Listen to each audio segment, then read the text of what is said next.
الحمد لله رب العالمين والصلاة والسلام على نبينا محمد وعلى آله وصحبه أجمعين أما بعد. يقول الإمام مسلم رحمه الله: باب جرح العجماء والمعدن والبئر جبار. یا اس کو پڑھ سکتے ہیں: باب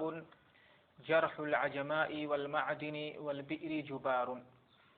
قال حدثنا يحيى بن يحيى ومحمد بن رمح قال أخبرنا الليث وحدثنا قتيبة بن سعيد قال حدثنا ليث عن ابن شهاب عن سعيد بن المسيب وأبي سلمة عن أبي هريرة رضي الله عنه عن رسول الله صلى الله عليه وسلم أنه قال: العجماء جرحها جبار والبئر جبار والمعدن جبار وفي الركاز الخمس. تو باب ہے باب جرح العجماء والمعدن والبئر جبار. العجماء یہ اعجم کی تانیث ہے. اعجم یہ مذکر ہے اور عجمہ یہ مؤنث ہے، اور اس سے مراد ہر وہ جانور جو انسانوں کے علاوہ نہیں، چوپایا، البہیمہ، بہیمۃ الانعام یا بہیمہ مطلق طور پر یعنی چوپایوں کو اور جانوروں کو کہا جاتا ہے. تو آدمی کے علاوہ، انسان کے علاوہ جتنے جانور ہیں سب کو عجمہ کہا جاتا ہے. اور ان کو عجمہ اس لیے کہا جاتا ہے لأنها لا تتكلم ولا تنطق، کیونکہ یہ بولتے ہیں. جس طرح سے انسان کلام کرتا ہے، بات کرتا ہے، اس طرح سے یہ جانور نہیں بولتے اور ان کی باتیں انسان کو سمجھ میں نہیں آتی، اس لیے اس کو عجمہ کہا جاتا ہے ان کو. تو العجماء جرحها جبار. جرح العجماء، اور جرح سے یہاں پر یعنی چوپایوں، جرح کے معنی ہوتے ہیں جن کے فتحہ کے ساتھ یعنی زخم پہنچانا، لیکن مراد یہاں پر نقصان کرنا، چاہے وہ زخم پہنچا کر کے نقصان ہو جس میں یا کوئی اور چیز توڑ پھوڑ کر کے جانور نقصان پہنچائے. تو یہاں پر جرح یہ عام ہے، نہ کہ خاص یعنی جسم کے ساتھ جو زخم ہوتا ہے وہ مراد ہے. تو جانور کا زخم پہنچانا، چوپایوں کا زخم پہنچانے سے مراد یعنی جانوروں کا کسی چیز کو نقصان کر دینا، چاہے وہ انسان کے جسم میں زخم پہنچا کر کے اس کو نقصان پہنچائے یا کوئی اور سامان ہو، کوئی چیز ہو، کھیتی باڑی ہو، اس کو چر لے یا اور کوئی چیز توڑ پھوڑ دے، نقصان کر دے، تو یہ سب مراد ہے جرح العجماء. جبار، جبار کے معنی ہوتے ہیں رائے گا، بیکار. جبار کے معنی رائے گا، بیکار، حدر کے معنی میں. حدیث ہے. ہاں، تو باب کا مطلب ہوا باب جرح العجماء والمعدن والبئر جبار. اور معدن کہتے ہیں، معدن کے معنی ہوتے ہیں کان کے، جمع معادن، اور بئر جمع آبار کے معنی کنواں، اور جبار کے معنی رائے گا اور بیکار. تو چوپایوں کا، جانوروں کا نقصان کرنا، نقصان پہنچا دینا،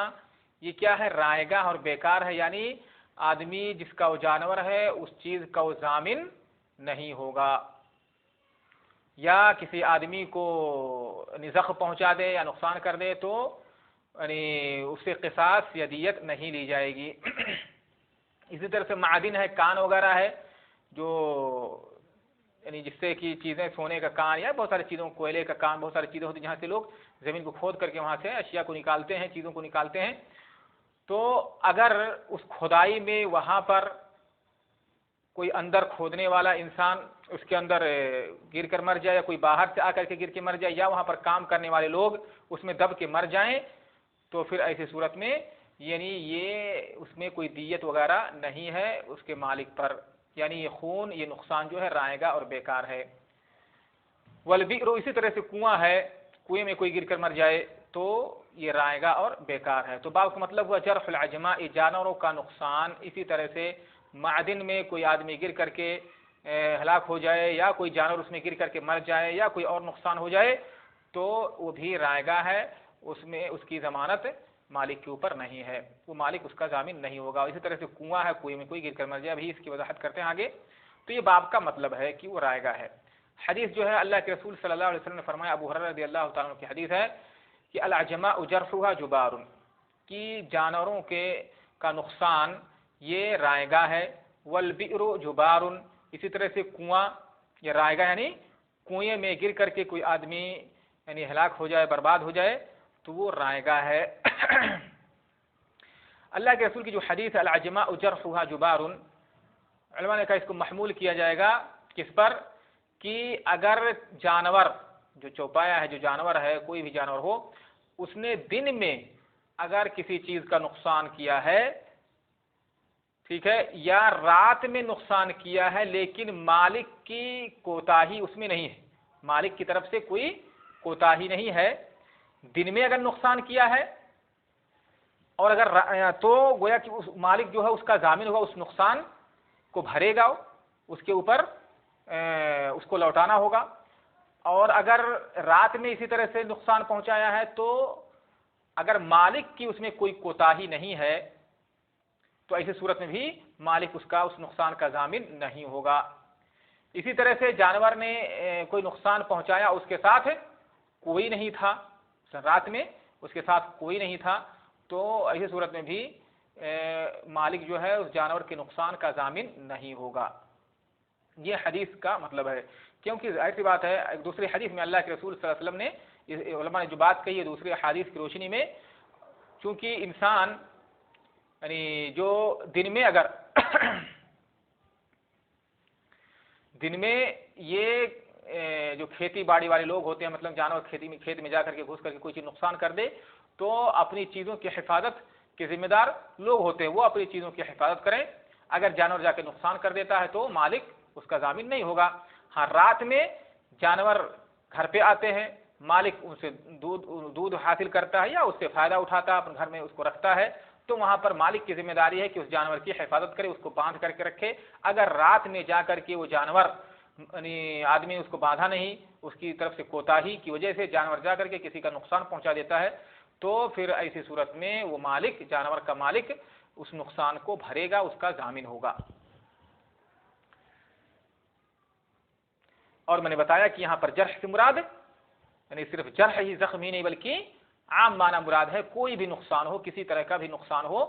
تو اگر جانور نے دن میں نقصان کیا ہے تو ایسی صورت میں آدمی ضامن نہیں ہوگا۔ اور رات بھی اگر رات میں نقصان پہنچایا ہے تو اگر آدمی کی جانب سے کوتاہی ہے، اس نے جانور کو باندھا نہیں، جانور کو کھلا رکھا ایسے، اور جا کر کے جانور نے نقصان پہنچا دیا، تو ایسی صورت میں آدمی ضامن ہوگا۔ لیکن اگر اس نے باندھ کے رکھا تھا، اس کی طرف سے کوئی کوتاہی نہیں، تو پھر یعنی آدمی اس کا ضامن نہیں ہوگا۔ امام قاضی عیاض رحمہ اللہ فرماتے ہیں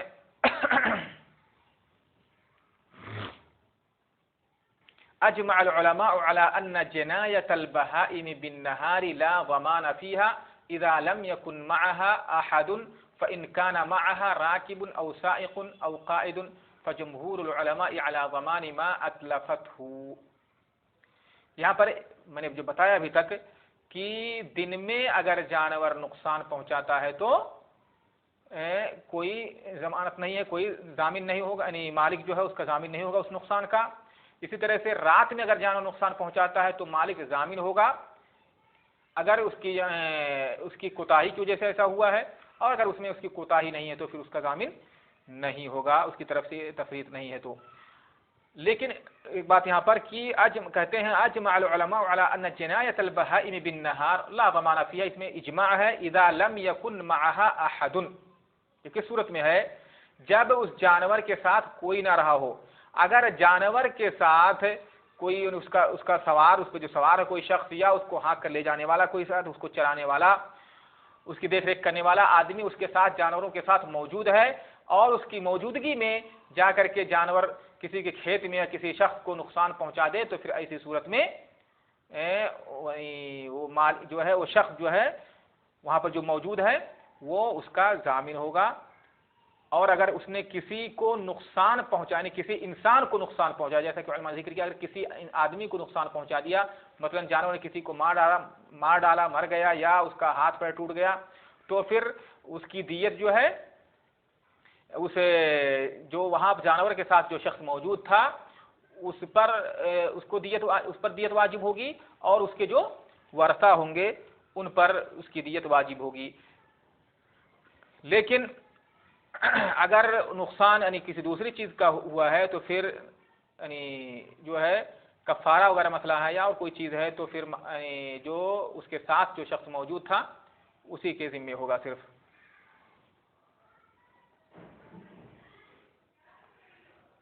اس کے بعد اللہ کے رسول صلی اللہ علیہ وسلم فرمائے والبئر جبار، یعنی بعد دوسری اگلی حدیث میں آئے گی بھی انہیں جرح البئر جبار، تو وہاں پر بھی معنی یہ ہے البئر جبار کہ مثلا اگر کسی شخص نے، اس کا معنی یہ ہے کہ اگر کسی آدمی نے اپنی ملکیت میں، اس کی زمین ہے اپنی جگہ میں اس نے کنواں کھودا، یا کوئی ایسی زمین ہے جو بنجر ہے، اس میں یعنی کوئی بھی آدمی اس کے استفادہ کر سکتا ہے، کسی کی زمین نہیں، کسی کی ملکیت نہیں ہے، اس میں جا کر کے وہ کنواں وغیرہ کھودتا ہے اور اس کنویں میں آ کر کے کوئی جانور گر کے مر جاتا ہے یا کوئی انسان مر جاتا ہے یا کسی اور کا کچھ نقصان ہو جاتا ہے، تو ایسی صورت میں اس کنویں کا مالک یا اس کو کھودنے والا ضامن نہیں ہوگا. ہاں اگر اس آدمی نے مسلمانوں کے راستے میں، عام راستہ ہے مسلمانوں کا، وہاں پر جا کر کے کھود دیا، اپنے لیے کوئی کنواں کھودا، یا کسی دوسرے شخص کی زمین میں دوسرے کی ملکیت ہے، اس کی اجازت کے بغیر اس نے وہاں پر کنواں وغیرہ کھودا اور وہاں آ کر کے کوئی انسان ہلاک ہو جاتا ہے، تو پھر کوئی انسان آ کر کے اس میں گر کے مر جاتا ہے، تو ایسی صورت میں کھودنے والے کے ورثہ پر دیت جو ہے واجب ہوگی. ٹھیک ہے. اور اگر آدمی کے علاوہ، انسان کے علاوہ کوئی اور نقصان ہوا ہے وہاں پر، تو پھر ایسی صورت میں جو حافر کھودنے والا ہے وہ اس کے مال میں وہ شخص ضامن ہوگا اور اس کو اس کی ادائیگی کرنی ہوگی. والمعدن جبار، اس کا بھی معنی یہی ہے کہ آدمی کوئی معدن، کوئی کان کھودتا ہے اپنی ملکیت میں یا کسی ایسی جگہ میں جو یعنی بنجر ہے، جو کسی کی ملکیت نہیں ہے، اس میں کھودتا ہے، پھر وہاں پر کوئی آدمی گر کے مر جاتا ہے اس میں کھائی میں، گڈھے میں، یا جو جن لوگوں کو اس نے کرایہ وغیرہ پر اجرت پر رکھا ہے، یعنی اجرت پر مزدور رکھا ہے، وہ مزدور اس میں گر کر کے مر جاتے ہیں، دب جاتے ہیں، تو ایسی صورت میں اس آدمی پر کوئی ضمانت نہیں ہے. اب پھر رکاز الخمس، رکاز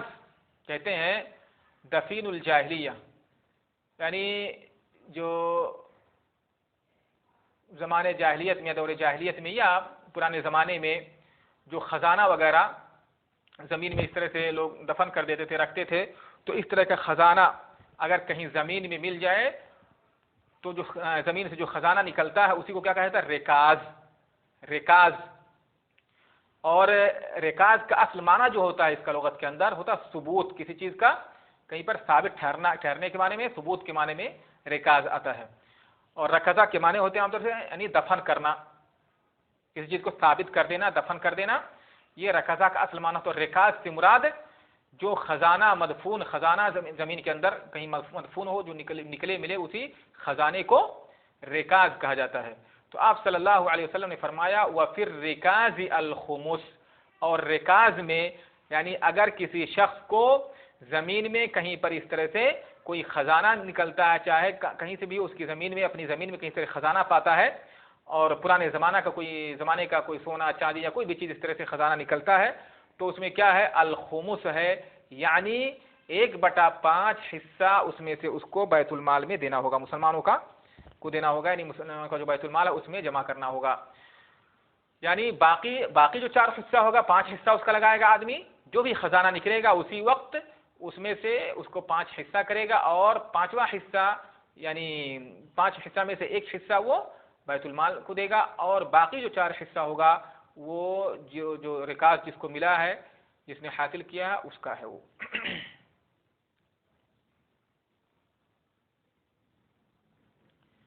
اگلی حدیث اس کے بعد فرماتے ہیں امام نووی رحمہ اللہ حدثنا یحیی بن یحیی و ابو بکر بن شیبہ و زہیر بن حرب و عبد الاعلی بن حماد كلهم عن ابن عيينة قال وحدثنا محمد بن رافع حدثنا اسحاق يعني ابن عيسى قال حدثنا مالك كلاهما عن الزهري باسناد الليث مثل حديثه. اسی طرح سے یہ بھی حدیث دوسری سند، یعنی جیسا کہ اس سے پہلے بتا چکا ہوں، امام مسلم رحمہ اللہ کا طریقہ ہے کہ ایک حدیث کے مختلف طرق کو اس حدیث کے تحت امام مسلم رحمہ اللہ جمع کر دیتے ہیں. یہ امام مسلم رحمہ اللہ صحیح مسلم کی یہ خصوصیت ہے جو اور صحیح بخاری کو یہ خصوصیت حاصل نہیں ہے. وحدثني ابو الطاهر وحرملة قال اخبرنا ابن وهب قال اخبرني يونس عن ابن شهاب عن ابن المسيب وعبيد الله بن عبد الله عن ابي هريره عن رسول الله صلى الله عليه وسلم بمثله. قال وحدثنا محمد بن رمح بن المهاجر قال حدثنا الليث عن أيوب بن موسى عن الأسود بن العلاء عن أبي سلمة بن عبد الرحمن عن أبي سلمة بن عبد الرحمن عن أبي هريرة رضي الله عنه عن رسول الله صلى الله عليه وسلم أنه قال البئر جرحها جبار والمعدن جرحه جبار. اس حدیث میں تھوڑا سا فرق دیکھیے، اس سے پہلے والے حدیث میں تھا البئر جرحها جبار والمعدن جبار، اس سے پہلے تھا کہ العجماء جرحها جبار والمعدن جبار والبئر جبار والمعدن جبار، وفي الركاز الخمس، اس طرح کی حدیث تھی. لیکن یہاں پر ہے المعدن جرحه جبار والعجماء جرحها جبار، ہر ایک کے لیے جرح لایا گیا ہے. تو میں نے بتایا تھا یہاں پر جرح سے مراد تو ہوتا ہے زخم پہنچانا انسان کو، جس میں اس کے زخم لگنا، لیکن یہاں پر مراد صرف جسم کو نقصان ہی پہنچانا نہیں، بلکہ اس کے علاوہ جو بھی کسی بھی چیز کو، کسی جانور کو یا اس کے کسی بھی مال کو نقصان پہنچے وہ مراد ہے. آج کا اس کے بعد اس حدیث کی بھی ایک امام مسلم رحمہ اللہ نے ایک سند اور ذکر کیا، وقال حدثنا عبد الرحمن بن سلام الجمحي قال حدثنا الربيع يعني ابن مسلم قال وحدثنا عبيد الله بن معاذ قال حدثنا أبي وحدثنا ابن بشار قال حدثنا محمد بن جعفر قال حدثنا شعبة كلاهما عن محمد بن زياد عن أبي هريرة عن النبي صلى الله عليه وسلم بمثله. تو امام مسلم رحمہ اللہ نے یہاں پر اس حدیث کی جو ابو ہریرہ رضی اللہ تعالیٰ سے مروی ہے، اس کو مختلف سندوں سے، اس کی مختلف سندیں، مختلف طرق یہاں پر جمع کیا، جس کا فائدہ یہ ہوتا ہے کہ یعنی اس سے حدیث کی قوت اور بڑھ جاتی ہے. حدیث صحیح ہے لیکن مزید اس کی صحت میں ان مختلف طرق کے آنے کی وجہ سے اس کے اندر اور قوت میں اضافہ ہوتا ہے.